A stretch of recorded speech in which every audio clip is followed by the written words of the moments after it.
অকল আজি অলপ আগত ইউটিউব চেনেল চাই আছিলোঁ। ডক্টৰ অশোক কুমাৰ পাণ্ডে, প্ৰখ্যাত বুৰঞ্জীবিদ, লেখক, সাহিত্যিক, যিয়ে নকয়, ফেমাছ হয় দিল্লীৰ। তেওঁ এটা ইউটিউব চেনেল চলায়, দি ক্ৰেডিবল হিষ্টৰী, TCS।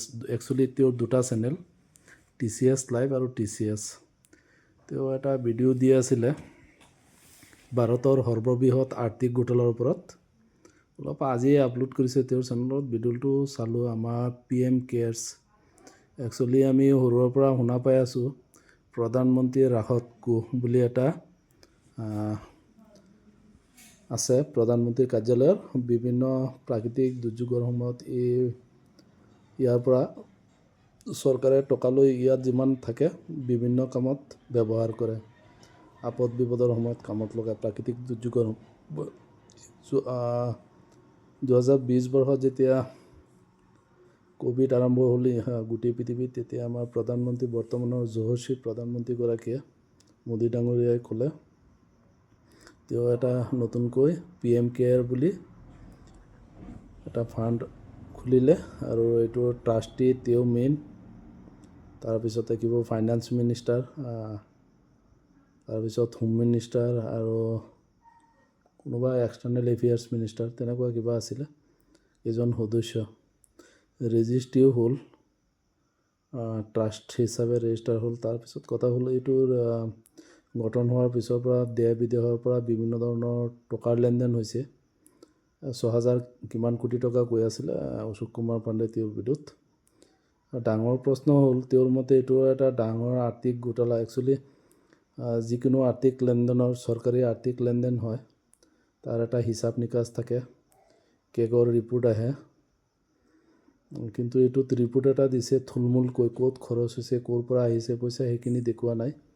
থুলমূল হিচাপ এটা দিছে। আমাৰ প্ৰধানমন্ত্ৰীগৰাকীয়ে প্ৰায় প্ৰত্যেকটো ভাষণতেই কয় তেওঁ অহাৰ পিছত ভাৰতবৰ্ষত দুৰ্নীতি কমি গৈছে। তেওঁ অশোক কুমাৰ পাণ্ডেৰ মতে এইটোৱে ভাৰতবৰ্ষৰ আটাইতকৈ ডাঙৰ দুৰ্নীতি ইয়াত। আৰু কোনোবাই RTI মাৰিছিলে তথ্য বিচাৰিবলৈ, টকা ক'ৰ পৰা আহিছে, ক'ত ক'ত খৰচ হ'ল। চৰকাৰে জনালে যে এইটো ভাৰত চৰকাৰৰ নহয়। এতিয়া প্ৰশ্ন হ'ল, যদি PM কেয়াৰ্ছ নামৰ এইটো ট্ৰাষ্ট হয়, চৰকাৰৰ অধীনত কিয় নাযাব, হ'ব লাগে। ডক্টৰ অশোক কুমাৰ পাণ্ডেয়ে আৰু এটা ব্যাখ্যা দিছে। তেওঁ উদাহৰণ দিছে, ব্যাখ্যা নহয় একচুৱেলি উদাহৰণ দিছে। উদাহৰণটো হ'ল ইলেক্টৰেল বণ্ড। যেনেকৈ ডাঙৰ প্ৰথমে চৰকাৰে কোনো তথ্য দিব নিবিচাৰে, পিছত সুপ্ৰিম কোৰ্টত গ'ল, সুপ্ৰিম কোৰ্টে অবৈধ বুলি ঘোষণা কৰিলে, ষ্টেট বেংকে বাধ্য হৈ তেওঁলোকৰ ৱেবছাইটত দিলে, ইলেকশ্যন কমিশ্যনে দিলে।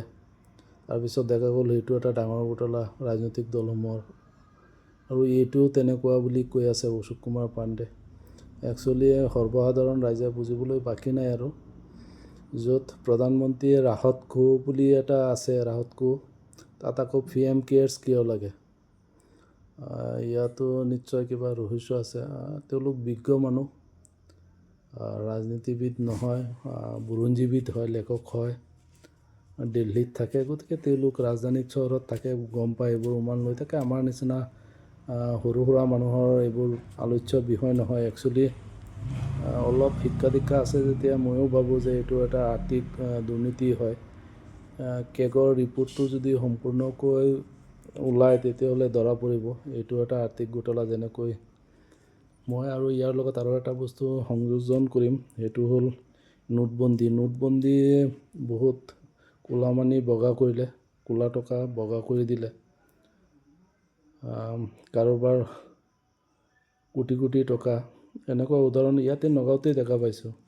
বেংকত লাইন নি শাৰী পাতি থিয় হৈ আছে মানুহে, যাৰ হাজিৰা কৰি কাম কৰে। তেওঁলোকক 2-এজনক সুধিছিলোঁ কিয় আহিলে, পইচা চেঞ্জ কৰিব। ময়ো টকা চেঞ্জ কৰিব গৈছিলোঁ, তেতিয়া ক'লে টকা জমা কৰিব আহিলোঁ।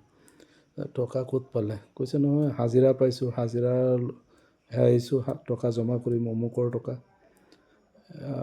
নোটবন্দীৰ নিচিনা এইটো এটা ঘোটালাই হ'ব। গতিকে বন্ধুসকল সাৱধান, চৰকাৰৰ যিকোনো কথা মানি নল'ব, অলপ অনুসন্ধান কৰিব, ক'ত দিয়া আছে, কি কৰি আছে।